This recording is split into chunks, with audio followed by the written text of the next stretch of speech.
Bismillahirrahmanirrahim. Assalamu alaikum. We discussed about the heteroscedasticity in the last video, and this video I would like to go with some of the numerical from your exercise. So for that practice, let's have a look at this 11.2. What it says in the regression of average wages W on the number of employees. So ये regression है. Wages is a function of employees. So you can see from here that the wages is a function of employees on a number of employees n. If the random sample 30 forms, the following regressions were obtained. So W hat is the estimated version of that equation where we have these results. So the first equation is W hat is a function of n, and if you look at the second equation, W hat over n as a function of over 1 by n. And similarly, these three values are in the brackets, R square 90%, 99%, and so on. The results are right in front of you. And now, what we need to see that what question is being asked, how do you interpret the two regressions? So if you're interpreting the two regressions, the first regression is nothing but the relationship of W hat, the wages on employment level, and there is a positive relationship. So 1 unit increase in employment N will increase the wage level by 0.0009. And T value is 16.10, so T value is highly significant. In the second regression, if you look at W by N is equals to 0.008 plus. So if you just look at the coefficient here, it is 0.009, whereas the coefficient of this independent variable is 7.8. So apparently it looks like that they are different. And look at the T values, it's very high. But if you just focus on what is going on in the second model, is that the whole model, if the first whole model is divided by n, so what will happen, that W by n on this side, and then 7.5 into 1 by n, and plus 0.009 n over n. So this n will be deleted. And what you will be left with, अगर आप इसको n से divide करते हो, you will have this term as intercept. ये जो है intercept बन जाएगी कब, जब आप इस वाले पूरे मॉडल को n से डिवाइड करोगे. ये इस वाले मॉडल में n से ही डिवाइडेड है.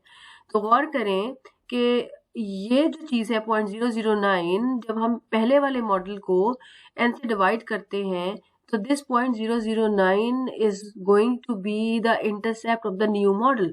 Now new model is right here, okay, and look at this 0.008. So can't you see that the intercept for this model is the coefficient of that model, and similarly the intercept of this model is practically the constant on that model. So practically what is it, क्या relation है इन दोनों variables में? आप ये कह सकते हो कि the model number 2's the intercept of the model number 2 is the slope parameter for model number 1, and the slope parameter for model number 2 is the constant term in the model number 1. So basically ये जो second model है, it has been generated from the first model, so they are same. तो question ये है कि why is the need that they have actually converted the first model into the second model by dividing the entire equation by n. So there must be some problem, and what is that? Let's see and explore the remaining question of this example, if this exercise. What is the author assuming is going from equation 1 to 2? So the assumption of heteroscedasticity, but this is the methodology we adopt to remove heteroscedasticity. तो याद रखें कि heteroscedasticity की अगर यानी what is heteroscedasticity के sigma square is not constant, and if it is not constant, it must be taking some shape, some function. And if we know that function, in other words, if we know the sigma square, so we try to rectify the model by taking a transformation of the first model, dividing or multiplying or doing something such that the new model is eliminated from heteroscedasticity. और इसको करते कैसे हैं कि अगर हमें sigma square की form मालूम है, उसकी फंक्शनल फॉर्म मालूम है, तो according to that functional form we make a transformation, which we have discussed in the previous lecture कि बहुत सारी ट्रांसफॉर्मेशन पॉसिबल है. तो अब ये जो ट्रांसफॉर्मेशन हुई है यहाँ पर, वो क्या हुई है कि हमने n से डिवाइड किया हुआ है. Do you know what does it mean? It simply means that the author is assuming, or he must be knowing or having information that expected value of u square which is the variance of u ना, expected value of u square वो किसके बराबर है? वो है जी proportional to n square. n square क्या? Capital n square. इसका क्या मतलब है? जब भी आप याद रखो कि जब भी आपका वेरिएंस होगा वो स्क्वायर फॉर्म में होगा, तो अगर वो n स्क्वायर के साथ प्रोपोर्शनल है, यानी सपोज कर लें ऐसे कि expected value of u square is equal to some alpha times n square, तो आप ट्रांसफॉर्मेशन क्या करोगे? आप पूरे मॉडल को उसके स्क्वायर रूट से डिवाइड करोगे. यानी बेसिकली क्या कर रहा होता है ऑथर कि वो उस वेरिएंस का स्क्वायर रूट लेके यानी स्टैंडर्ड डेविएशन कैलकुलेट करके उससे डिवाइड कर रहे होते हैं. सो बेसिकली अगर n स्क्वायर के साथ प्रोपोर्शनल है वेरिएंस, तो स्टैंडर्ड डेविएशन n के साथ प्रोपोर्शनल हो जाएगा ना. तो ये पूरे मॉडल को उसने n से डिवाइड किया है. तो क्वेश्चन क्या है कि what is the author assuming is going from 1 to 2. तो author is assuming that the first model, the model number 1 has a heteroscedasticity problem and the variance is not constant and the function of variance is known, or it is variance yani expected value of u square is proportional to n square. So that's why he is dividing the second model by n, and he is assuming that doing this he actually has reduced or eliminated the heteroscedasticity. So was the worried about heteroscedasticity? Yes. How do you know? Because he is transforming the model. अच्छा, उसके बाद क्या है? Can you relate the slope and intercept of the two model? We have already done it कि पहला का जो slope है दूसरे का इंटरसेप्ट है, और पहले का जो इंटरसेप्ट है वो दूसरे का स्लोप है. Can you compare R square values for the two model why और why not? Can you compare? No we can not. क्यों? इसलिए कि इसमें w है, इसमें w बाई n है. जब आपके डिपेंडेंट वेरिएबल सिमिलर ना हो तो कंपेरेबिलिटी इज नॉट पॉसिबल. तो answer is no. So we are done with this question. Moving on, 11.3. Can you estimate the parameter of this model? Model क्या है? u hat is equals to this. ठीक है. अच्छा, अब ये जो model है इसमें आपको इस मॉडल को जो देखो कि ये जो बीटाज हैं ये अंडर रूट में आ रहे हैं. ठीक, तो ये मॉडल एस्टिमेटेबल नहीं है OLS के थ्रू. एस्टिमेट तो हो सकता है, ऐसा नहीं कि हो नहीं सकता, लेकिन OLS के थ्रू नहीं हो सकता क्योंकि OLS नॉन लीनियरिटी इन पैरामीटर्स को डील नहीं कर सकती. तो ये दोनों मॉडल्स जो है वो नहीं एस्टिमेट हो सकते. सो बाय द मॉडल, और यहाँ यही लिखा हुआ है ना, can you estimate the model by the method of ordinary least square? No, we can not. Why और why not? Because it the model is non linear in parameters. If not, can you suggest the method in formal estimating the parameter of such model? हाँ जी, इसके होते हैं method of estimating non linear models. पहले हम उसको, उसमें कुछ कंडीशंस होती हैं, कुछ मेथड होते हैं, और उन मेथड में हम पहले उनको लीनियर बनाते हैं और फिर हम उस पर OLS अप्लाई करते हैं. टेलर एक्सपेंशन करते हैं या फिर कुछ न्यूमेरिकल मेथड्स होते हैं वो अप्लाई करते हैं. 3 मेथड्स हैं जो कि इस तरह के मॉडल्स को डील कर सकते हैं. न्यूमेरिकल मेथड्स ही होते हैं ज़्यादातर. अच्छा, उसके बाद आगे चलते हैं, एक और क्वेश्चन देख लेते हैं, ये वाला देख लेते हैं. For pedagogic purpose this person estimated the model CI is equals to जी, ये सारा मॉडल है. सी क्या है? एग्रीगेट प्राइवेट कंजम्पशन एक्सपेंडिचर, ही कंजम्पशन है. GNP ग्रॉस नेशनल प्रोडक्ट है. डी डमी है डिफेंस एक्सपेंडिचर की. तो अगर हम वैसे देखें तो क्या हो रहा है कि जो आपका कंजम्पशन एक्सपेंडिचर है ना, ये मैक्रो मॉडल है. एग्रीगेट कंजम्पशन जो है ना, it's a function of GNP and it's a function of DI. My question is कि क्या ये अभी पॉजिटिव लिंक को शो कर रहा है या नेगेटिव लिंक को शो कर रहा है? तो अगर आप ये जवाब दे दोगे कि हाँ पॉजिटिव साइंस को देख के कि ये पॉजिटिव है, तो बिल्कुल गलत जवाब होगा, क्योंकि अभी जब तक as far as we do not have the coefficient values identified, तब तक हम नहीं कह सकते. अगर β2 पॉजिटिव आएगा तो पॉजिटिव लिंक है, अगर β2 नेगेटिव आएगा तो फिर नेगेटिव लिंक है. तो सिर्फ इस तरह के जेनेरिक मॉडल को देख के आप इसकी रिलेशनशिप का अंदाजा नहीं कर सकते. बस सिर्फ आप ये बता सकते हैं कि consumption is a function of GNP and DI. GNP जो है ग्रॉस नेशनल प्रोडक्ट है और DI जो है वो नेशनल डिफेंस एक्सपेंडिचर है. तो वैसे आपको क्या लगता है कि डिफेंस एक्सपेंडिचर के इंक्रीज करने से एग्रीगेट कंजम्पशन इंक्रीज करेगी? मेरा क्वेश्चन है ये. और GNP के इंक्रीज करने से क्या एग्रीगेट कंजम्पशन इंक्रीज करेगी? What you are expecting? I can ask you to what science you are expecting for β2 and β3. तो ये आपको एक थ्योरेटिकल लॉजिकल आंसर देना होता है इसका. तो postulating sigma square is equal to C. अब ये देखो ये क्या है कि यहाँ पे सिग्मा जो है ओवर टाइम ग्रो कर रहा है, चेंज हो रहा है. यानी कि जो सिग्मा, किसका सिग्मा होता है? ये U का सिग्मा होता है, जिसकी वजह से हेट्रोस्केटिस्टिसिटी आती है. तो ये यू का ये टी सब्सक्रिप्ट है वो टाइम के हिसाब बता रहा है कि टाइम के हिसाब से ग्रो कर रहा है। इसका ये मतलब नहीं है कि ये टी का कोई सिग्मा है, ये यू का ही सिग्मा है, वेरिएंस है, और ये चेंज हो रहा है, मतलब हेटेरोस्केटोसिटी प्रॉब्लम है। और दूसरी खास बात क्या है कि क्या आपको इक्वेशन दे दी ना, इसका मतलब है कि फंक्शनल फॉर्म नोन है, और अगर फंक्शनल फॉर्म नोन है तो सिंपल क्या करते हैं, हम ट्रांसफॉर्म करते हैं मॉडल को। हमारा जो न्यू ट्रांसफॉर्म मॉडल होता है वो फ्री फ्रॉम हेटेरोस्केटोसिटी होता है, फिर उसके ऊपर हम अपना OLS अप्लाई कर देते हैं। This method is called WLS और it is also called GLS. GLS is application of OLS on a transform model and WSLS is the application of OLS on a weighted model. और weights उसके क्या होते हैं, वो weights वही होते हैं जिससे डिवीजन आपने की होती है जिन नंबर से, उसी से वेट्स बन जाते हैं। जैसे कि अब आप ये देखो, इस मॉडल में पूरे के पूरे को GNP से डिवाइड कर दिया है, तो लेफ्ट साइड पे आ गया C/1/C/GNP एंड सो ऑन, ये सारे वेरिएबल्स आप समझ सकते हो, ठीक है।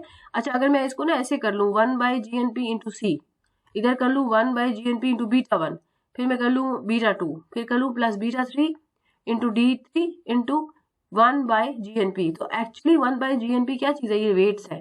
तो इसी वजह से हम इसको कहते हैं ये W इंटू C है, प्लस W इंटू β1 है, प्लस β2 है, प्लस W इंटू β3 D3 है। तो बेसिकली क्या है, पूरा मॉडल W से मल्टीप्लाई हुआ है। तो एक ही चीज को हम दो तरीकों से बात करते हैं। पहला तरीका जो है कि हमने मॉडल को ट्रांसफॉर्म किया है by dividing GNP and now we are assuming कि ये वाला जो वेरिएंस है इसमें हेटेरोस्केटोसिटी नहीं है। तो अगर ऐसा है तो फिर इसका मतलब क्या हुआ कि जो है आपका मॉडल जो है हेटेरोस्केटोसिटी से फ्री हो चुका है। तो अब आप इस मॉडल नंबर 2 पे OLS अप्लाई कर दो, that is called method of GLS। और अगर मैं इसको ऐसे डील करूं कि ये मॉडल जो है वो W टाइम्स GNP और W टाइम्स ये सब आ गया है, तो W टाइम्स वाले मॉडल में भी हेटेरोस्केटोसिटी नहीं है, तो आप इसको भी एस्टिमेट कर सकते हो। अब इसका नाम क्या होगा, WLS, वेटेड लीस्ट स्क्वायर। नाम फर्क है, बात वही है, ठीक है जी। और अब सबसे इम्पोर्टेंट क्वेश्चन जो मैं पूछूंगी कि भाई ये कैसे पता चला कि इसमें से हेटेरोस्केटोसिटी रिमूव हो गई है।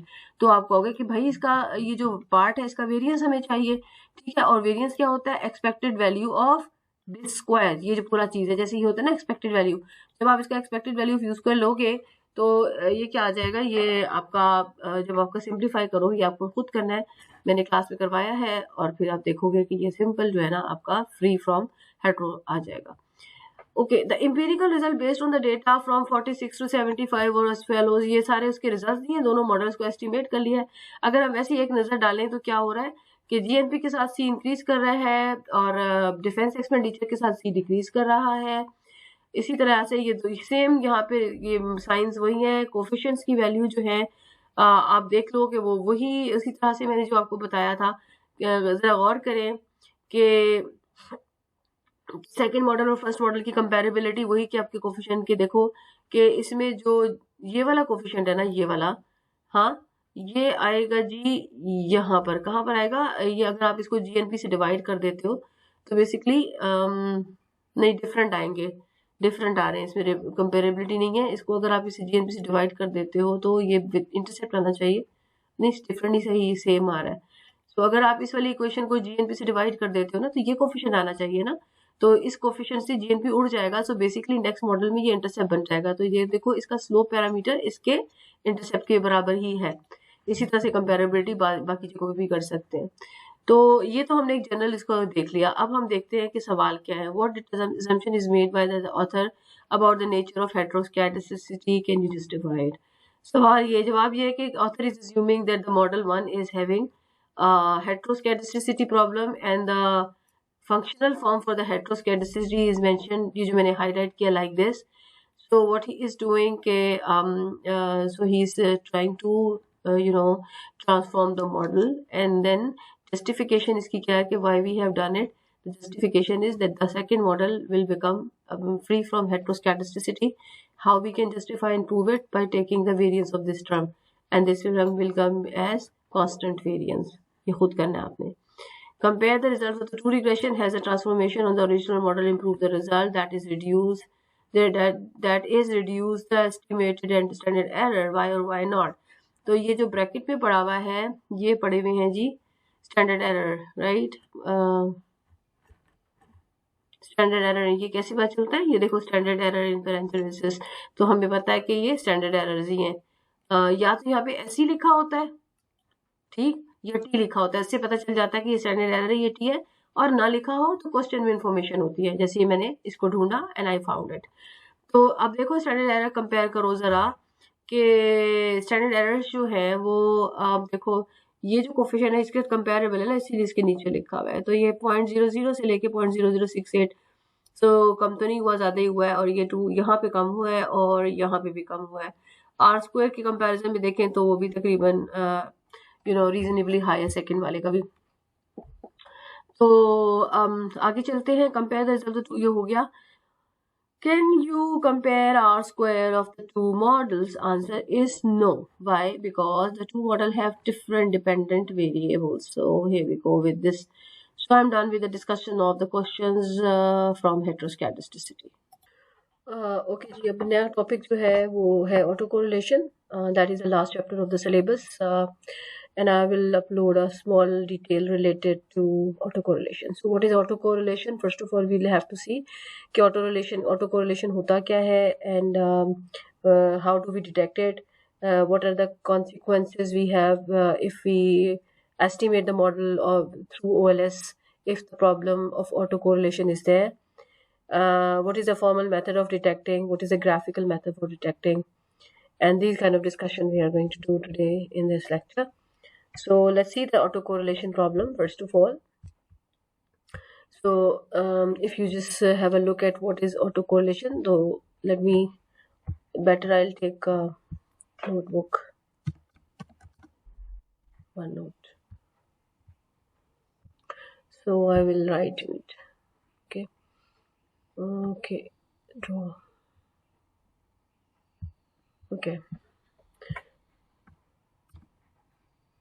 Okay, so we are talking about autocorrelation.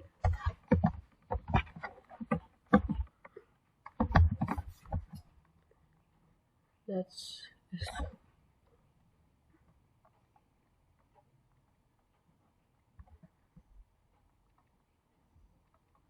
autocorrelation. Okay, take a bigger one. This one is better. So we have, let's say, yt is equals to beta naught plus beta 1 x 1t xt plus ut.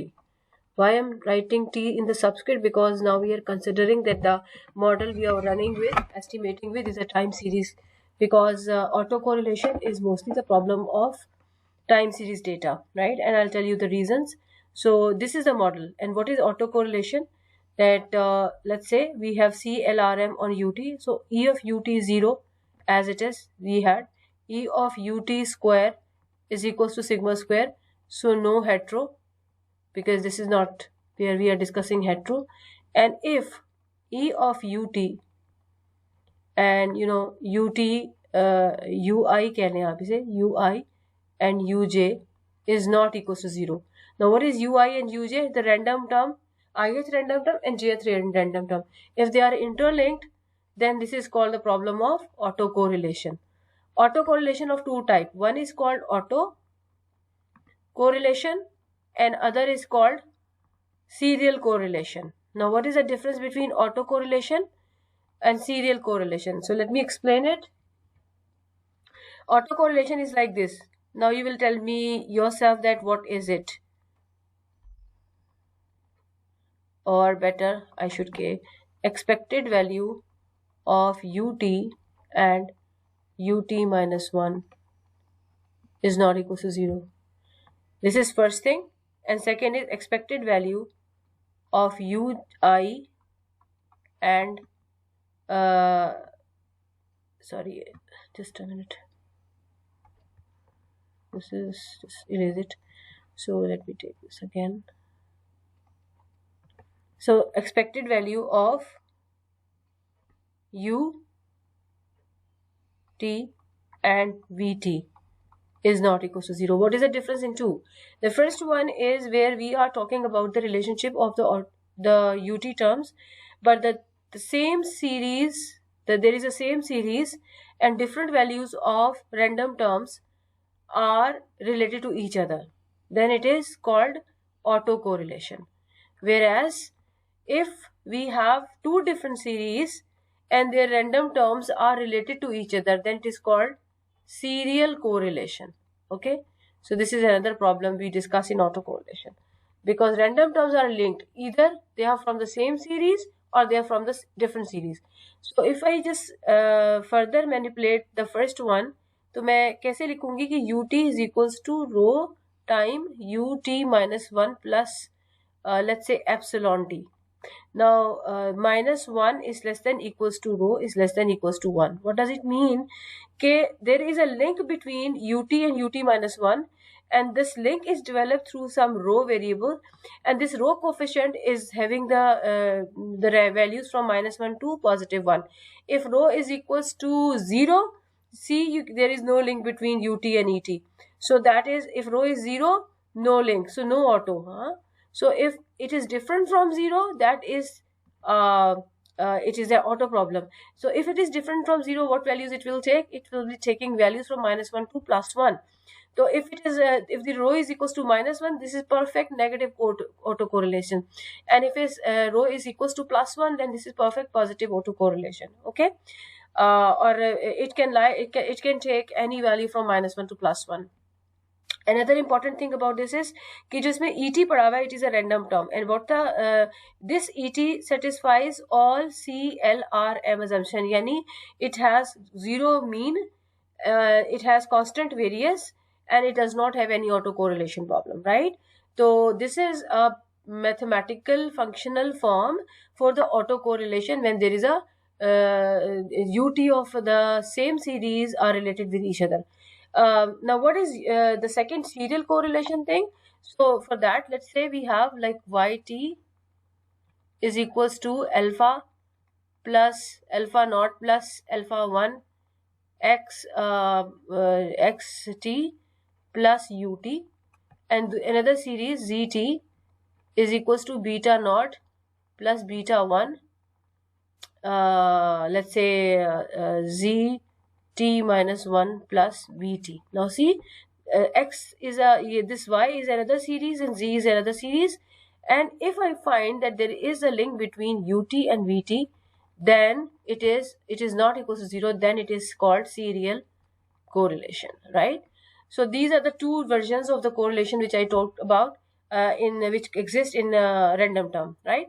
अब next हमारा क्या है कि हमें ये देखना है कि ओके ऑटो कोरिलेशन तो है, लेकिन ये इसकी रीजंस क्या है और इसको डिटेक्ट कैसे करते हैं. So let's go for this, like ये चैप्टर पे चलते हैं. सो हम करेंगे क्या इसके अंदर, we will just see, we have discussed serial correlation and autocorrelation. In this chapter we take the critical NOCA and the assumption and answering the following question: what is the nature of autocorrelation, what are the theoretical and practical consequences since the assumption of no autocorrelation related to unobservable. मतलब इसमें क्या लिखा हुआ है कि क्योंकि auto correlation किसकी characteristic है, यूटी की, जो कि ऑब्जर्वेबल नहीं है. तो आपको कैसे पता चलेगा, या कोई चीज पता ही नहीं है, if something is not observable, how do you know that autocorrelation exists? So how do you check for the presence of autocorrelation if something is unobservable? How can you claim about it? And second is what is the remedies to go for autocorrelation? This is what we'll see in that. तो हमने करना क्या है. अच्छा, ये अब ये कुछ ना बात लिखी हुई है, इसको जरा पढ़ लें और इसी से पता चल जाएगा, एक क्वेश्चन का आंसर मिलेगा. Under both heteroscedasticity and auto correlation, यानी पीछे हमने पढ़ा था हेट्रो प्रॉब्लम और अब हम पढ़े ऑटो प्रॉब्लम. दोनों में एक ही चीज होती है, क्या कि जो ओएलएस अगर आप रन करते हो ना, अगर there is a presence of hetero और there is a problem of auto, तो जो आपके कोफिशिएंट्स जो आप एस्टिमेट करते हो, ओएलएस एस्टिमेटर्स जो होते हैं, वो लीनियर भी होते हैं, वो अनबाइस्ड भी होते हैं. लेकिन प्रॉब्लम कहाँ पर आता है? प्रॉब्लम आता है सिर्फ और सिर्फ आपके वेरिएंसेस ऑफ बीटास पे. ठीक है, तो आर एसिम्प्टोटिकली नॉर्मली डिस्ट्रीब्यूटेड, मतलब जो डिस्ट्रीब्यूशन है वो भी नॉर्मल है, लेकिन जो वेरिएंस का है ना इशू, वहां पे वो वेरिएबिलिटी का इशू, यानी वेरिएंस उसका जो है वो कांस्टेंट नहीं होता और वेरिएंस पे इफेक्ट आता है और वेरिएंस बड़ा हो जाता है. वेरिएंस बड़ा हो जाता है, वेरिएबिलिटी हैज इंक्रीज्ड. तो होता क्या, शक्ल पे कैसी बनती है इसकी, फिर मैं आपको बताती हूँ. देखो, ये एक है आपका बीटा, बीटा हेड का डिस्ट्रीब्यूशन है, एंड डिस्ट्रीब्यूशन की शक्ल है ये. इसका क्या मतलब है? इसका मतलब है कि जी ये तो आ गया जी आपका expected value of beta head, जो कि मैंने आपको बताया था अगर अनबाइस्ड हो तो बीटा के बराबर होता है, यानी कोफिशिएंट. ये आपको सब बताई हुई बातें. अब ये नॉर्मल डिस्ट्रीब्यूशन को भी फॉलो कर रहा है, तो इसमें हेट्रो में और ऑटो कोरिलेशन में मसला क्या आता है, वेरिएबिलिटी इंक्रीज हो जाती है, अनबायस्डनेस भी होल्ड करती है, नॉर्मेलिटी भी होल्ड करती है, लेकिन वेरिएबिलिटी इंक्रीज हो जाती है। तो क्या होगा, जो आपका हेट्रो और ऑटो के केस में डिस्ट्रीब्यूशन बनेगा बीटास की वैल्यूज का, यही शक्ल रहेगी, लेकिन वेरिएबिलिटी इंक्रीज कर जाएगी। ये कब है, जब ऑटो का प्रॉब्लम हो। ये वेरिएबिलिटी का मतलब है ये वेरिएंस इंक्रीज कर गया, तो क्या हुआ, कॉन्फिडेंस इंटरवल बड़ा हो जाएगा, नजर आ रहा है ना। अगर 95% कॉन्फिडेंस इंटरवल इस डिस्ट्रीब्यूशन का लेंगे तो हो सकता है ये वैल्यूज आए, लेकिन अगर हम ये वाला डिस्ट्रीब्यूशन फॉलो करेंगे तो आपको पता है कौन सी वैल्यूज आएंगी, वही आएंगी। इसका मतलब है जो आपकी कॉन्फिडेंस इंटरवल है लार्ज होने से जो सिग्निफिकेंस टेस्ट है उसके ऊपर इफेक्ट आ जाएगा, जो हम बीटास के सिग्निफिकेंस टेस्ट करते हैं। तो जब भी डिस्ट्रीब्यूशन पे इफेक्ट आता है तो तीन चीजें इफेक्टेड होती हैं, टी वैल्यूज, क्योंकि टी वैल्यूज क्या होती हैं, beta hat over standard error of beta hats, है ना, ये इफेक्ट हो गया तो ये भी इफेक्ट हो गई, एफ वैल्यूज, और तीसरी क्या होती है, कॉन्फिडेंस इंटरवल। ये टेस्ट ऑफ सिग्निफिकेंस पूरा रिलायबल नहीं रहता। So this is the consequences we face. So let's see ये बुक क्या कहती है। Come back to the book, here we go, yeah, it's right here, no it's not here, but it's right here. So under the hetero and auto, the usual OLS estimator, although linear and unbiased and asymptotically the large sample normally distributed. ये क्या होता है asymptotically? कभी कभी ऐसा होता है कि आपकी स्मॉल सैंपल के अंदर तो वो प्रॉपर्टी नॉर्मेलिटी की होल्ड नहीं करती, लेकिन जब आप सैंपल साइज को बड़ा करें तो वो नॉर्मेलिटी की तरफ डिस्ट्रीब्यूशन कन्वर्ज कर जाता है। इसको कहते हैं एसिम्प्टोटिकली नॉर्मली डिस्ट्रीब्यूटेड। ठीक है, are non longer minimum variance, मैंने आपको बताया कि वेरियंस में प्रॉब्लम आता है in all linear unbiased estimators. Thus, in short, they are not efficient relative to other linear and unbiased estimator. Efficiency का मतलब भी समझते हैं ना, minimum variance. Put differently, they may not be able to be blue. Blue में of course क्या चीज missing है, efficiency. As a result, unusual T, F and chi square may not be valid. ठीक है, ये हमने पढ़ा। उसके बाद क्या करना था जी, ये हम पढ़ चुके, ये ऑटो कोरिलेशन सीरियल कोरिलेशन में आपको बता चुकी हूँ।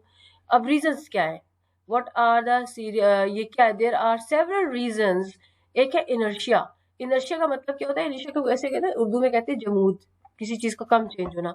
तो कहते हैं कि जो ऐसी सीरीज होती है ना, जो टाइम सीरीज होती है, जैसे जीएनपी की टाइम सीरीज है, प्राइस इंडेक्स है टाइम सीरीज है, और एम्प्लॉयमेंट एक टाइम सीरीज है, any variable which is defined over time is called time series. हाँ, तो टाइम सीरीज में वो कहते हैं कि एक पैटर्न, एक मोमेंटम होता है, ऐसा नहीं होता कि वेरिएबल्स जंप करें, हर वेरिएबल जो है वो दूसरे वेरिएबल के साथ लिंक कर रहा होता है, इसलिए वो उनकी जो है ना आपस में कोरिलेशन आ जाती है, और उसकी वजह से जो है ऑटो कोरिलेशन एग्जिस्ट करता है। तो जितनी भी टाइम सीरीज है उसमें और by default he auto correlation का प्रॉब्लम आ जाता है, और इसको हम इनर्शिया प्रॉब्लम कहते हैं। ठीक है जी। उसके बाद दूसरा जो रीजन है उसके अंदर specification wise, excluding specification wise दो तरह के होते हैं। एक होता है जी आपने एक रेलेवेंट वेरिएबल एक्सक्लूड कर दिया है, या दूसरा होता है कि आपने फंक्शनल फॉर्म चेंज कर दिया। तो देखो ये एक मॉडल है जो कि एक्चुअल मॉडल था। देखो beta 1 plus beta 2 x2 t, 2t का मतलब क्या है, 2x2 is the variable, t का मतलब है कि ये जो डेटा है ये टाइम सीरीज में गिवन है। फिर x3 थी, यानी तीन इंडिपेंडेंट वेरिएबल्स थे जो y को डिफाइन कर रहे थे, लेकिन आपने मॉडल कौन सा एस्टिमेट किया, 2 और 3 के साथ 4 को मिस कर दिया। अब ये 4 कहाँ जाएगा, जो भी मिसिंग वेरिएबल्स होते हैं वो जाके यूटी में चले जाते हैं, पता है ना आपको।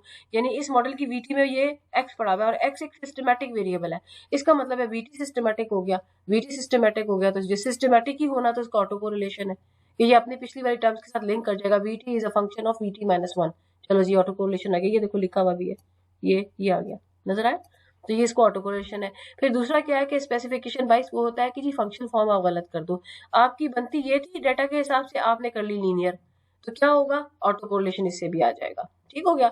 ये इन्होंने इसी की एग्जांपल दी हुई है कि आपका जो फंक्शन था वो एक्चुअली में ये था, आउटपुट और आउटपुट का स्क्वायर भी लेना था, आपने स्क्वायर लिया नहीं, लीनियर इक्वेशन कर दी, ऑटो कोरिलेशन आ जाएगा।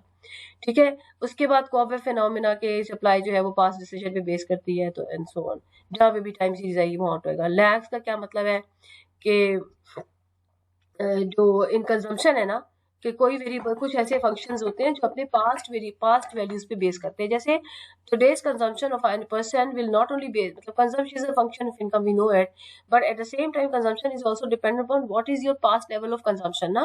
तो इसका मतलब है जब भी कोई वेरिएबल अपने पास्ट वेरिएबल के साथ में लिंक करता है ना, तो ऑटो कोरिलेशन का प्रॉब्लम आ जाता है. और लोग जंप नहीं करते कंजम्पशन पैटर्न में. जनरली आप आज इस महीने में जो आप कंजम्पशन करोगे वो आपकी पिछले महीने की कंजम्पशन का पैटर्न भी होगी, प्लस कुछ चीजें चेंज हो जाएगी. तो इसका मतलब है पिछली वाली कंजम्पशन मैटर कर रही होती है आपके आज की कंजम्पशन में, and that link creates the auto correlation problem. और भी बहुत सारे इश्यूज हैं.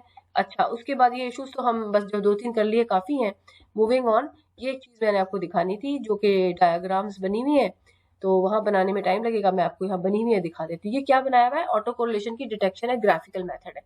कि ये देखो, एक्स एक्सिस पे क्या लिखा हुआ है? टाइम. और वाई एक्सिस पे क्या लिखा हुआ है? यूटी या यूटी हैट बनाया हुआ है. सही है. तो यूटी हैट ही बनता है, यूटी तो होता भी नहीं है. तो क्या कर रहे हैं हम? देख रहे हैं कि with the passage of time how u t is changing. So there are different pattern it is changing. हाँ, तो इस पैटर्न को देखो तो इसको आप क्या कहते हैं? इसे आप साइकिल कहते हो. तो इसका ये तो एक सिस्टमेटिक पैटर्न हो गया ना, साइक्लिकल फ्लक्चुएशन आ रही है. तो इसका मतलब है there is a link over time, u t is changing in a pattern. ये कौन सा पैटर्न है? पॉजिटिव स्लोप है. ये कौन सा नेगेटिव स्लोप है? ये क्या है? कर्व है. ये सब पैटर्न है. ठीक है, लेकिन ये कोई पैटर्न नहीं है. तो if you plot the graph of time series, यानी you make the graph of UT over time and you try to see the trend of UT over time, then you if you find a pattern then it is called auto correlation. ये ABCD सारे auto correlation है, लेकिन जो ई है ना वो auto correlation नहीं है. ठीक हो गया. So we discuss this, we have discuss that, we are done with this. Moving on. Lags हो गया, मैनिपुलेशन ऑफ डाटा छोड़ो, लैग वैल्यूज हो गई, छोड़ दो, ये भी छोड़ दो. आगे चलो. OLS estimation in the presence of auto correlation बता दिया ऑलरेडी कि वेरिएंस का इशू हो जाता है. ठीक है. अब ये क्या लिखा हुआ है? ये नजर आ रहा है? ये मॉडल क्या है? ये है, नजर आया? yt is equal to β1 plus β2 xt plus ut. ये मॉडल है. और प्रॉब्लम किसके अंदर है? यूटी के अंदर है, ऑटो कोरिलेशन का. क्या प्रॉब्लम है? ये यूटी जो है वो अपने पिछले यूटी के साथ लिंक कर रहा है. ये सीरियल कोरिलेशन है या ऑटो कोरिलेशन है? सवाल का जवाब क्या होगा? Auto correlation. अच्छा, ये कोफिशिएंट जो है, रो एक कोफिशिएंट है जो कि -1 और 1 के बराबर है. एंड ऑफ कोर्स अगर रो की वैल्यू 0, देखो -1 और 1 में 0 भी तो आता है ना. अगर रो 0 हो जाता है तो यूटी और यूटी -1 का लिंक खत्म हो जाएगा. That is no autocorrelation. अच्छा, इसके अंदर जो ये ईटी पड़ा हुआ है ना, इसके बारे में क्या असम्पशन है कि ये नॉर्मली डिस्ट्रीब्यूटेड CLRM को फॉलो कर रहा है. यानी मीन 0 है, वेरियंस कांस्टेंट है, और इसके कोवेरियंसेस भी आपस में 0 है. आपको पता है ना कि कोवेरियंस अगर आपस में 0 ना हो तो वो ऑटो कोरिलेशन है. तो वी आर अज्यूमिंग के ये वाला जो ईटी है इसके अंदर कोई भी ऐसा प्रॉब्लम नहीं है. तो इसे हम कहते हैं व्हाइट नॉइस. अगर जो ईटी जो है ना, अगर जो भी कोई रैंडम वेरिएबल इन तीन चीजों को फॉलो करे तो it is called white noise error term, ये कहते हैं. ओके, ये सिर्फ एक इन्फॉर्मेशन है, आपको इसे कुछ नहीं करना, बस ये एक एजम्पशन है. अच्छा, और ये जो देखो यहाँ पे क्या लिखा हुआ है? U t is rho time u t -1. तो यूटी में और यूटी -1 में कितने टाइम डिफरेंस है? वन टाइम डिफरेंस है ना. इसे कहते हैं autocorrelation of order 1. Autocorrelation of order 1. इसको लिखते कैसे है? AR और ब्रैकेट में 1. तो ऑटो कोरिलेशन ऑफ ऑर्डर 2 क्या हो जाएगी आपके ख्याल में? इसका मतलब है कि ये कितना डिफरेंस इन दो टाइम पीरियड में? 1 पीरियड का ना. तो ऑर्डर 2 के अंदर कितने पीरियड का डिफरेंस हो जाएगा? 2 पीरियड्स का. तो आपकी इक्वेशन बन सकती है u t is equal to rho time u t -2 plus epsilon t. एक ऐसा भी हो सकता है या ऐसा भी हो सकता है u t is equal to rho 1 u t -1 plus rho 2 u t -2 plus epsilon t. ये भी ऑटो कोरिलेशन ऑफ ऑर्डर 2 है. तो इसी तरह से हम 3 का भी देख सकते हैं, और मैक्सिमम कहाँ तक जाता है? के ऑर्डर तक जाता है. यानी यूटी और यूटी माइनस के साथ लिंक आ रहा है.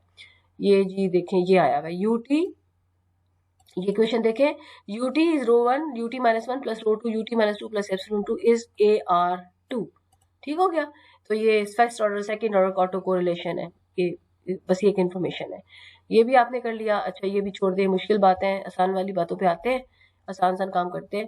तो देखते हैं आसान काम कौन सा रह गया है जी. ये वाला छोड़ दो. और आपको पता है ये GLS क्या चीज़ होती है? GLS कोई खास कमाल चीज़ नहीं होती.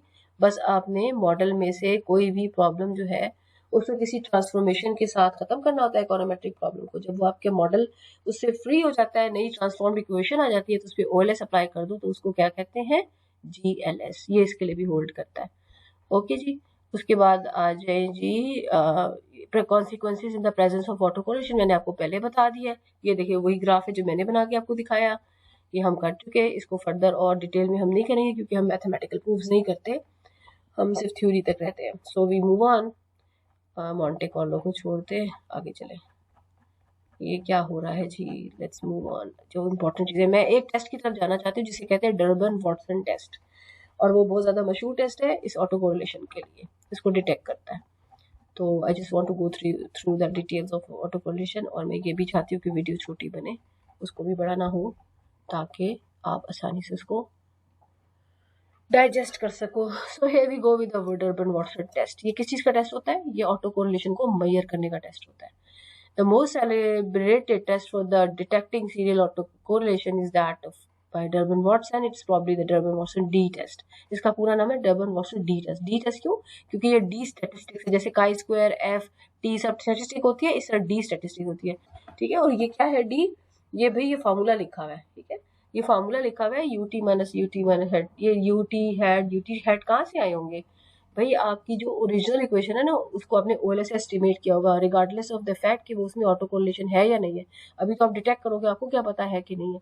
आप इसके बगैर ही आप उसमें से UT हेड निकालोगे और फिर UT हेड -1 निकालोगे, फिर UT हेड माइनस हेड -1 का डिफरेंस लेके इसका स्क्वायर करोगे, और नीचे क्या है UT हेड का स्क्वायर है और ये वाला जो उसका सम है, और इस तरह से ये D स्टैटिस्टिक्स आ जाएगी। और इसी D स्टैटिस्टिक्स से पता चलेगा कि आपकी मॉडल में ऑटो कोरिलेशन प्रॉब्लम है या ऑटो कोरिलेशन प्रॉब्लम नहीं है, ठीक हो गया। और यहाँ पे which is simply a ratio of the sum of square, ये तो फॉर्मूला लिखा हुआ है। Note that the numerator of D statistics is the sum number of observation is n-1, ये तो पता है भाई। आगे चलो, उसके बाद important note assumption underlying D statistics क्या है यहाँ देखते हैं। अब मैं आपको बताती हूँ कि इस डी स्टैटिस्टिक्स को कैसे करना है। ये तो उन्होंने अपेंडिक्स में किया हुआ है, ये है जी, ये डायग्राम है जिसे आपको एक्चुअली में समझना है। ये बताएगा आपको, ये सारे कंक्लूजन इधर से ही होने। H0 जरा चेक कर ले, नो पॉजिटिव ऑटो कोरिलेशन ये बन सकती है या no negative autocorrelation. Remember, positive autocorrelation में वो जो रो की वैल्यू होती है वो +1 होती है, और नेगेटिव ऑटो कोरिलेशन में रो की वैल्यू जो है वो नेगेटिव होती है, यानी -1, -0.9, नेगेटिव पॉइंट, जो भी इस तरह से। ये है असल चीज जिसको आपने समझना है। तो इसको समझने के लिए let's go to the notebook and see how can we do it. So here we go, auto correlation issue, and let's write down the model first of all. So we have model yt is equals to β0 plus β1. What we are doing? Durbin-Watson को उसको समझ रहे हैं, test उसको समझ रहे हैं, right. β1 xt plus ut, and what do we have? Expected value of ut is equals to 0. Expected value of ut square is equals to sigma square, मतलब वो स्टैटिस्टिसिटी है। Expected value of ut and ut -1 is not equals to 0, and it's a problem of autocorrelation in the model. So what is the functional form of that autocorrelation? It is ut is equals to rho times ut -1 plus epsilon t, and -1 is less than equals to rho is less than equals to 1. ये हमारे पास model है, जबकि हमें पता है कि हमारा जो एप्सिलॉन टी है वो CLRM को फॉलो कर रहा है, ठीक है। और CLRM को फॉलो करने का मतलब क्या होता है कि epsilon T and epsilon t -1 is equals to 0। कि इसके अंदर होमो भी नहीं है, इसके अंदर हेट्रो भी नहीं है, और ये अनबायस्ड है और सारा कुछ, ठीक है। अच्छा, अब देखो कि आपका जो मॉडल था ना, ये जो है ना ut is equals to rho times ut -1 plus epsilon t, ये है जो ऑटो कोरिलेशन बता रही है, ठीक है। तो अगर if I really want to see के whether there is a auto correlation और नॉट, तो मुझे एक्चुअली इस पे काम करना है ना, रो के ऊपर। अगर रो 0 हो जाती है तो ऑफ कोर्स ऑटो कोरिलेशन नहीं है, और अगर रो जो है वो डिफरेंट फ्रॉम 0 है, इसका मतलब ऑटो का प्रॉब्लम एग्जिस्ट कर रहा है, ठीक। अब कैसे करेंगे? मैं एक डाटा लूंगी, ठीक है, एक्स और वाई का, और वहां से मैं मॉडल रन करूंगी अपना y is equals to β0 hat y hat is equals to β0 hat plus β1 hat xt। जबकि मेरे मॉडल में ऑटो कोरिलेशन है या नहीं है मुझे नहीं पता, मैंने इसको OLS से रन करके इससे मैंने β0 हैट और β1 हैट निकाल लिए। अब आपको पता है कि ut हैट कैसे निकलता है, ut होता है y minus Y hat. Y hat आपने इधर से निकाला हुआ है, ut हैट निकाल लिया। जब आपने यूटी हैट निकाल लिया तो आपको दूसरी क्या चीज चाहिए, ये वाली देखो ये इक्वेशन, इसको फोकस करना है।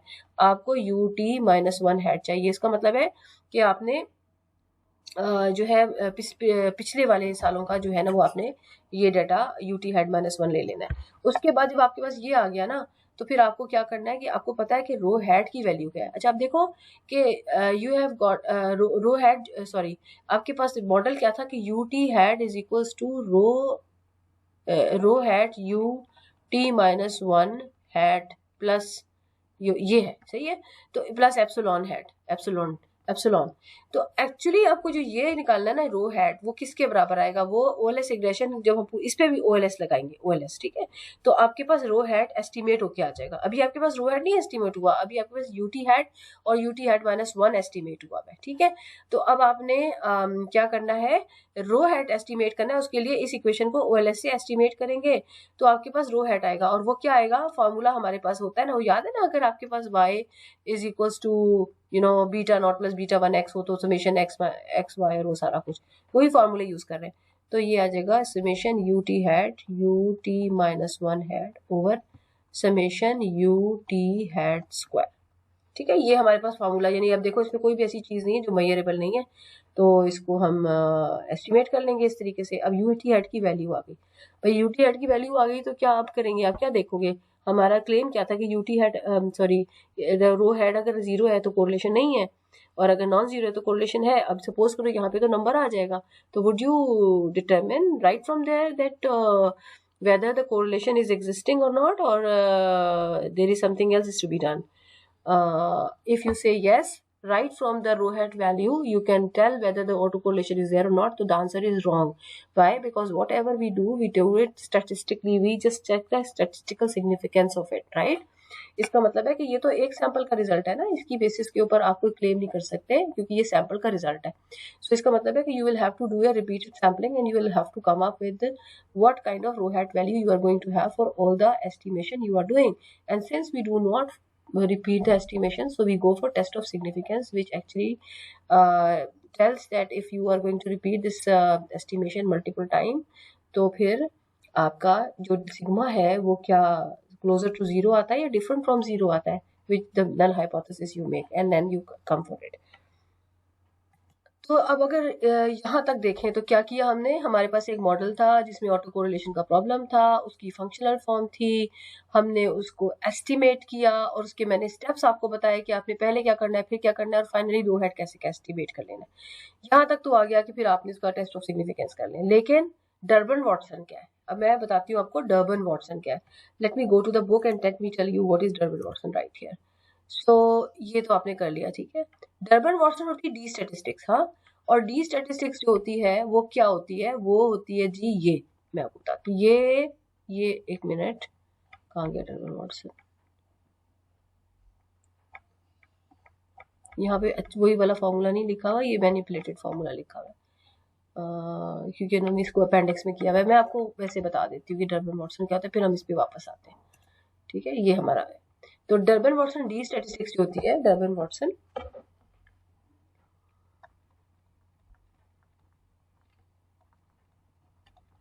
यानी ये सारा जो हम प्रोसेस करेंगे ना ये डर्बन वाटसन के थ्रू करेंगे। वो क्या होती है, वो होती है जी डी स्टैटिस्टिक्स, और डी किस तरह होती है, वो होती है summation u t hat minus one का square over summation u t hat square. यानी अगर अब हमने ऑटो कोरिलेशन चेक करना है तो हमने इस डी को चेक करना है, और ये डी स्टैटिस्टिक्स की कैलकुलेटेड वैल्यू है, इसकी टेबुलेटेड वैल्यू भी होती है। अच्छा इसकी ना कैलकुलेटेड वैल्यू टेबुलेट जैसे एच नॉट बनता है, टेबुलेटेड कैलकुलेटेड वैल्यू कंपेयर होती है, वही सारा काम इसमें भी है, लेकिन इसमें थोड़ी सी और एडिशन है।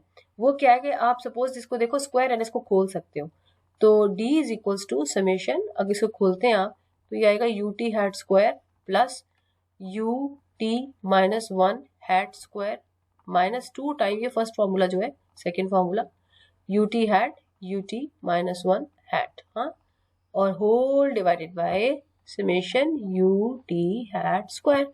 अच्छा अब आप देखो कि इसके अंदर ना ये जो है एम्पिरिकल रिसर्च ये कहती है कि जो यू टी हैट है ना वो अप्रॉक्सीमेटली इक्वल होता है you T hat minus one के, दोनों बराबर ही होते हैं तकरीबन, एक डिफरेंस के टाइम से ना वैल्यू ज़्यादा चेंज नहीं होती, ठीक है, लॉजिकल भी लग रही है बात।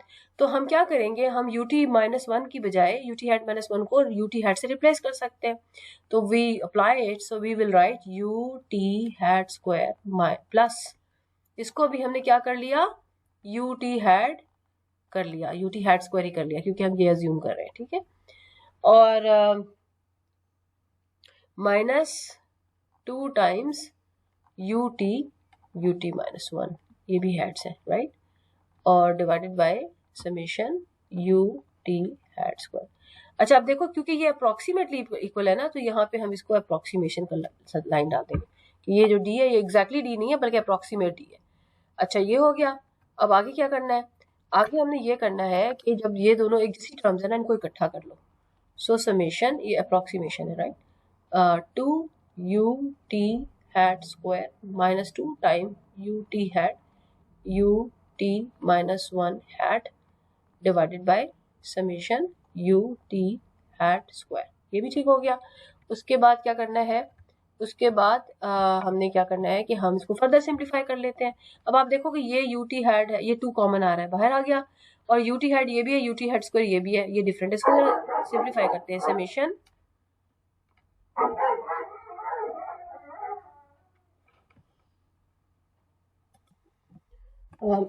now you can write it like this, just a minute, here we go. So we can just bring these together, and we have like we have taken out 2 out, and then it is left with ut minus 1 over hat भी इनके ऊपर ही है, over summation ut hat square. अब आप देखो, you can insert this summation inside the bracket, it will go with both of the terms, and then you can split the 2 terms where you will write the denominator with each one. So what it will be, so if I just make it down, here we go, 2, okay, inside what you will have, summation ut hat square over summation ut hat square minus summation ut hat ut minus 1 hat over summation ut hat square. So this thing is just 1, so it will be 1 minus summation ut hat ut minus 1 hat over summation ut hat square, and what it was d. Now if you notice this value, this is, we just have worked earlier, it is rho hat. Can you see that? Can you see this value, rho hat, this one? So if this is the rho hat, we can replace it with rho hat, and the formula comes up as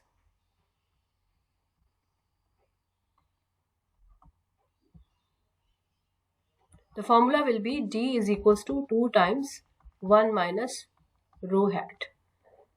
And remember, it was approximation. Now rho hat is the presence of autocorrelation. If it is 0, there are 3 possibilities. Let's discuss the 3 possibilities. Rho hat can be 0, can be plus 1, can be minus 1. If it is 0, no autocorrelation, right? And if it is perfect, positive autocorrelation, positive autocorrelation. And if it is negative, that is negative autocorrelation, perfect negative autocorrelation. And of course, we can insert these plug-in values of rho hat into the formula of d, and then we can work out with what d will be. D is approximately 2 into 1 minus rho hat. Insert rho hat is equals to 0, and you can see that rho hat is equals to 0 means d is equals to 2 times 1 minus 0. 1, I'm sorry, let me erase this part, and then let's take this again. This is 2 times 1 minus 0, which is equals to 2. So what does it mean? Either rho hat 0 or d is equals to 2. This implies no autocorrelation, right? This is the first thing we have worked out. Okay, move on. Now again, d is equals to 2 times 1 minus rho hat, and we plug in the value rho hat is equals to minus 1. In that case, do 2 into 1 minus 1 into minus 1. Remember, minus 1. So 2 into 1 plus 1, that is 2, and the answer will be 4. So D value is 4. Why? When rho hat is equals to minus 1. So what do we get from here? If rho hat is equals to minus 1, this implies D is equals to 4.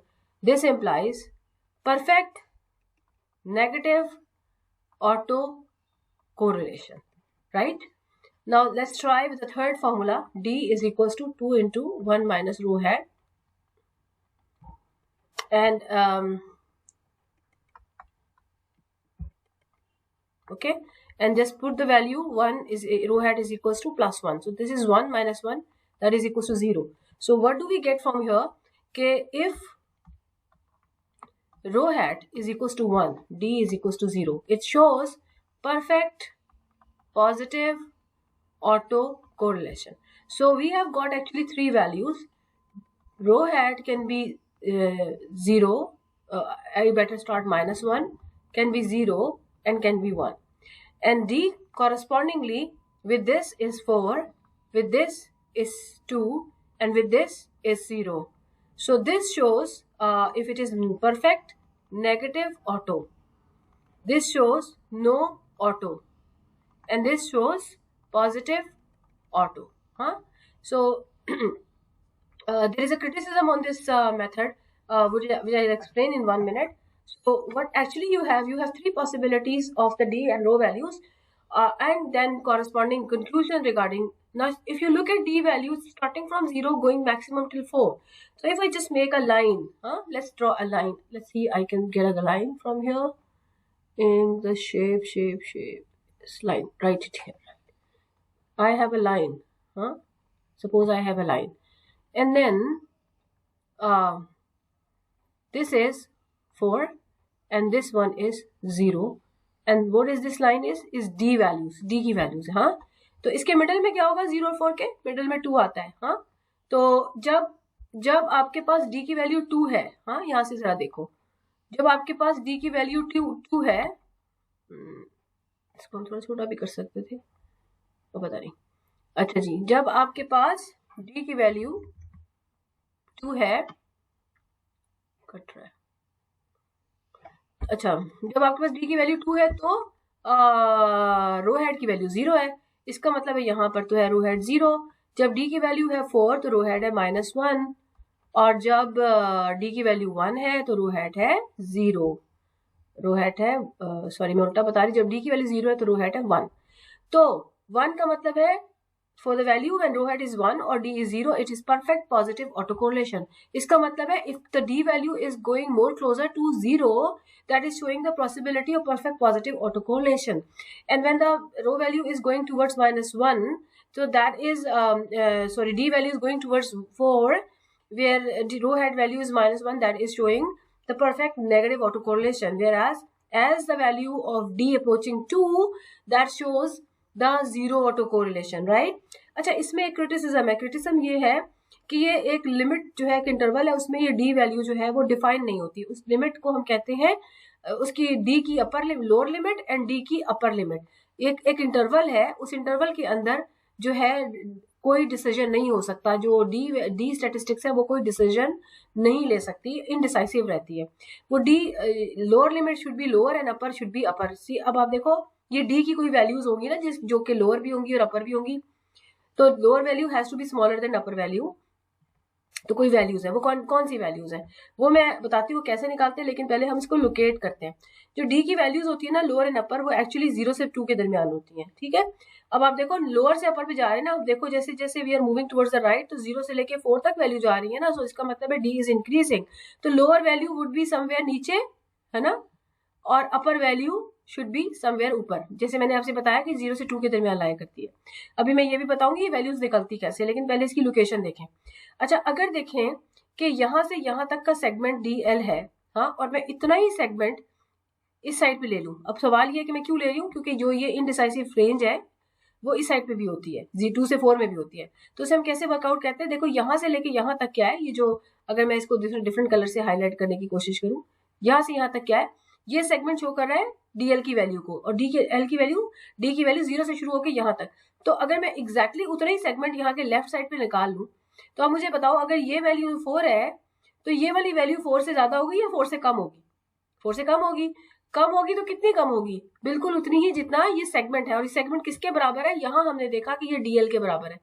तो इसका मतलब है कि मैं अगर 4 में से DL को सब्ट्रैक्ट कर दूं तो मेरे पास एक्चुअली इसकी वैल्यू आ जाएगी। ठीक है, उसके बाद ये वाला जो नंबर है ये क्या है? डी है। तो जहां से लेके यहां तक जो डिस्टेंस है, सेगमेंट है, ये डी को रिप्रेजेंट कर रहा है। एग्जैक्टली लेफ्ट साइड पे हम उतना ही सेगमेंट लेंगे यहां से लेके यहां तक। तो ये क्या आना चाहिए भाई? ये कोई वैल्यू है। कौन सी वैल्यू है?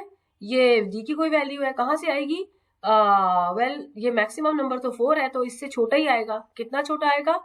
4 में से इतना सेगमेंट सब्ट्रैक्ट कर दें। ये सेगमेंट किसके बराबर है? ये डी यू के बराबर है। तो क्या हो गया? 4 माइनस डी यू। अब ये दो सेगमेंट्स क्या है? ये वो सेगमेंट्स जिसके अंदर बेसिकली जो आपका है ना, ये डी टेस्ट, ये इनडिसाइसिव रहता है। ये इसके अगर आपकी डी की वैल्यू उनके दरमियान आ जाए तो आपका जो डी है वो बता ही नहीं सकता कि ऑटो कोरिलेशन है या नहीं है, ये पॉजिटिव है या नेगेटिव है।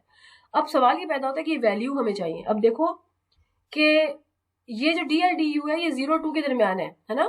तो ये जो वैल्यूज होंगी ये जाहिर है इनके इसी रेंज में होंगी। और ये जो है ये वाला जो एरिया आ रहा है ये 2 और 4 के दरमियान है। तो ये सेगमेंट जो है वो 2 और 4 के दरमियान होगा। ठीक है, तो इसका मतलब है ये वैल्यू जो डी यू की वैल्यू 2 से कम होगी और ये 1 से ज्यादा, 0 से ज्यादा होगी। और इस साइड पे 4 से कम होगी और 2 से ज्यादा होगी। अब ये वैल्यूज कैसे निकालते हैं? ये वैल्यूज निकालने का तरीका ये है कि हमारे पास एक टेबल दिया होता है प्रोबेबिलिटी डिस्ट्रीब्यूशन का। ठीक है, और उसके अंदर हमें चाहिए होता है दो चीजों की इंफॉर्मेशन हमें चाहिए होगी। तो हम वो निकाल लेंगे। वो इंफॉर्मेशन क्या है? एक मिनट,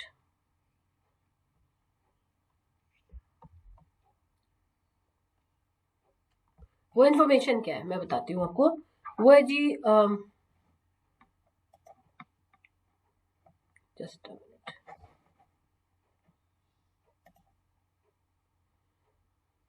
हाँ जी, ये इन्फॉर्मेशन क्या है? हाँ, वो इन्फॉर्मेशन हमें चाहिए। एन की वैल्यू चाहिए, नंबर ऑफ ऑब्जर्वेशन वो कितनी है, और K number of parameters to be estimated from the model. ये दो हमें पता चलेगा ना। तो क्या होगा? एक टेबल होगा, उस टेबल में यहाँ पर आ रहा होगा एन यानी कॉलम पे, और के जो है वो यहाँ पे। अब ऑब्जर्वेशन 1 2 3 4 ऐसे करके, और के जो है वो भी 1 2 3 4, वो इस हिसाब से मॉडल आपका बड़ा होता जा रहा है। अब इस इन्फॉर्मेशन के नीचे क्या लिखा होगा? जैसे ये 1 है ना, इसके नीचे लिखा होगा डी यू डी एल। यहाँ पे भी 2 के नीचे भी डी यू डी एल, और यहाँ पे 2 नंबर्स दिए होंगे। तो आप अपने मॉडल का एन देखो, अपने मॉडल का के देखो, और उसके इंटरसेक्शन के ऊपर देखो कि कौन सी value d u d l की आ रही है। वो आपकी ये वैल्यू दे देंगी। फिर आप 4 में से वही वैल्यू सब्ट्रैक्ट करोगे तो आपकी ये दोनों वैल्यूज आ जाएंगी। And this way you will get to know कि वो जो इंटरवल है वो कैसे डिफाइन होगा। ठीक है, और डिसीजन कैसे होंगे? देखो, हमें पता है एच नॉट क्या बनता है, मैंने शुरू में बताया, नो ऑटो कोरिलेशन। अच्छा, अब देखो, अगर आपने पॉजिटिव ऑटो कोरिलेशन का बनाना है ना, तो पॉजिटिव ऑटो कोरिलेशन कहाँ पे पड़ा हुआ है?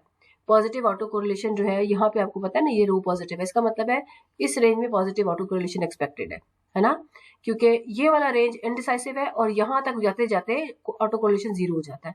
इसी तरह से इस रेंज में ऑटो कोरिलेशन नेगेटिव एक्सपेक्टेड है, इसमें इनडिसाइसिव है, और इसके अंदर जाते जाते ऑटो कोरिलेशन 0 हो जाता है। तो रूल ऑफ थंब क्या हो गया कि अगर डी की वैल्यू 2 को अप्रोच कर रही है ना, इसका मतलब है आप बता दोगे कि नो ऑटो कोरिलेशन। और अगर डी की वैल्यू जो है ना, अब यहाँ पे जाहिर सी बात है ये 2 से लेस है, तो लेट्स से ये आ रहा है जी 0.75 और ये आ रहा है जी 1.5। तो 0.75 से लेके 1.5 तक तो आप डिसाइड ही नहीं कर सकते कि क्या है। लेकिन अगर 0.5 से नीचे है तो यहाँ पे आ गया, यहाँ का मतलब है कि आपके मॉडल में पॉजिटिव ऑटो कोरिलेशन मौजूद है। और अगर यहाँ पर आ गया तो इसका मतलब भी ऑटो कोरिलेशन है, लेकिन कम है, क्योंकि जितना ज्यादा एक्सट्रीम पे जाएगा उतना ज्यादा ऑटो कोरिलेशन है, और जितना ज्यादा 2 की तरफ कन्वर्ट करेगी डी की वैल्यू उतना कम ऑटो कोरिलेशन है पॉजिटिव साइड से। तो यहाँ पर आप क्या, अगर आपकी वैल्यू डी की कैलकुलेटेड वैल्यू इस रेंज में आ जाती है, आप कहोगे एच नॉट जो है कि वो होता है कि नो पॉजिटिव ऑटो कोरिलेशन। हाँ, तो आप ये रिजेक्ट हो जाए, यहाँ पर जो है ऑटो कोरिलेशन एग्जिस्ट कर रहा है ना, तो एच नॉट एक्सेप्ट हो जाएगा। हाँ, डू नॉट रिजेक्ट कहते हैं उसे। ठीक है, और यहाँ पर नो डिसीजन आएगा, डी यू और डी एल के दरमियान आएगा तो नो डिसीजन। डी यू से लेके 2 तक आएगा तो इसका मतलब है एच नॉट अगर बना हुआ है नो ऑटो कोरिलेशन, तो आपका एक्सेप्ट हो जाएगा। ये नो ऑटो कोरिलेशन एक्सेप्ट हो जाएगा, यहाँ पर रिजेक्ट हो जाएगा। इस वाली रेंज में भी रिजेक्ट हो जाएगा, क्योंकि एच नॉट आपने क्या बनाया हुआ है, there is no autocorrelation. जो किस में रिजेक्ट हो रहा है? जहाँ पे ऑटो कोरिलेशन की पॉसिबिलिटी है, और वो क्या है? वो ये रेंज है या फिर ये रेंज है। ठीक है, और कहाँ पर रिजेक्ट हो रहा है, जहां पर डी की वैल्यू 2 के क्लोजर है, ठीक है, और कहाँ पे इंडिसाइसिव है, जहां पे ये वाला सेगमेंट आ जाता है या ये वाला आ जाता है, राइट, ये दो वैल्यूज। तो मैं आपको आपकी बुक से दिखाती हूँ कि आपकी बुक जो है उसको कैसे डील करती है।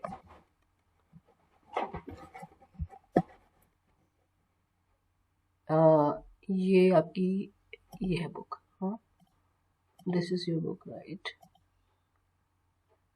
Yes it's right here. So ये है जी, देखा, ये है जी reject H not evidence of positive autocorrelation, या evidence of positive autocorrelation पाया जा रहा है और आप एच नॉट रिजेक्ट कर रहे हो, और एच नॉट क्या है, नो पॉजिटिव ऑटो कोरिलेशन, मतलब आप कह रहे हो ऑटो कोरिलेशन नहीं है और आपने यहाँ पे इस चीज को रिजेक्ट कर दिया, यानी ऑटो कोरिलेशन है। फिर ये क्या है, जोन ऑफ इंडिसिशन, और फिर ये भी है जोन ऑफ इंडिसिशन, और यहाँ पर क्या है, रिजेक्ट एच नॉट, क्या एविडेंस, क्या है, no evidence of negative auto correlation, यानी अगर इधर पे आपकी ईडी की वैल्यू आ रही है इसका मतलब है yes the model has negative auto correlation. And यहाँ पर क्या है, नो ऑटो कोरिलेशन, कौन सा वाला, ना पॉजिटिव ना नेगेटिव, तो एच नॉट जो है वो पॉजिटिव ऑटो कोरिलेशन की कंडीशन थी, एच स्टार जो है, एच नॉट स्टार वो नेगेटिव की थी, इसलिए लिखा हुआ है do not reject H not और एच स्टार, जो भी आपने हाइपोथेसिस बनाया हुआ है वो आपने रिजेक्ट नहीं करना, यानी कि as far as your value lies between D U और 4 माइनस डी यू के दरमियान में, तो ऑटो कोरिलेशन नहीं होगा, और अगर तो ये ट्रू आ गई तो परफेक्ट हो गया, बिल्कुल ही नहीं है autocorrelation. So this is all about the Durbin Watson test, ये उसी चीज को टेबल में लिखा हुआ है जो मैंने आपको अभी बताया है, and that is all from the Durbin Watson test. बाकी एक दो टेस्ट और भी हैं but it's enough to go with only Durbin Watson. Thank you so much for your time, and the lecture has been longer which I didn't want to, but it's okay. Thank you.